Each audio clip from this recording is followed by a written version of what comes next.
Even if we're convinced that the first appearance of life in the universe is best explained as the result of a first cause, creator God, from outside the natural realm, this still leaves us several options as to the nature of this God. Is this God personal?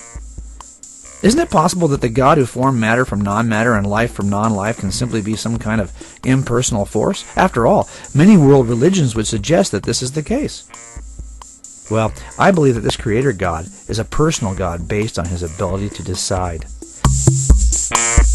Let me explain. Let's return to our wallet for a second. What happens if I simply let go of the wallet? What forces are felt by the wallet? When I let go of this wallet, it immediately drops to the ground. Why does that happen? Why doesn't it just float here for a minute and then drop to the ground when gravity decides to act on it? Why don't we ever see that happen? Well, you and I already know the answer. Gravity does not decide to act at all. Gravity is an impersonal force. And it has been our experience that the effect of an impersonal force is felt the minute the force enters into the environment.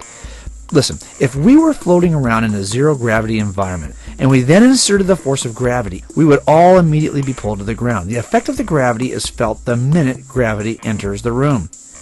That's the way impersonal forces work. They can't decide whether or not they will act. They can't decide whether or not they will activate their effect. Their impact is felt immediately, the minute the force enters the room. Gravity doesn't enter the room and say, not yet, not yet, not yet. Okay, now. Gravity cannot decide when its effect will be felt. It cannot decide when it will act. See, the ability to decide is a characteristic of personhood.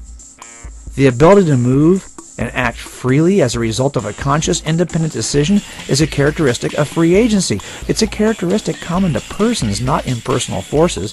Does that make sense? Okay, so what does this tell you about the force that created the universe? Well, if it's an impersonal force, then it can only be as old as the universe. In other words, the minute the impersonal force existed, its creative power was felt. And bingo, all space, time, and matter also began. This means that the impersonal force would only be as old as the universe that was created as a result of its existence. Did you catch that? Now wait a minute. If that's true, we have a dilemma. If the creative cause of the universe is only as old as the universe itself, then we must ask the obvious question, hey, what caused that force to exist? Whatever caused the cause of the universe, this would then be the more powerful cause we would want to identify. Do you see the problem here? A true and singular first cause must be eternal by definition.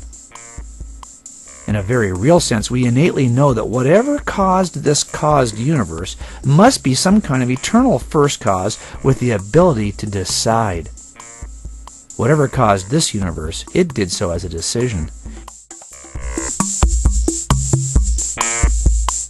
And this ability to decide gives away the fact that the first cause of the universe is, in fact, a personal force.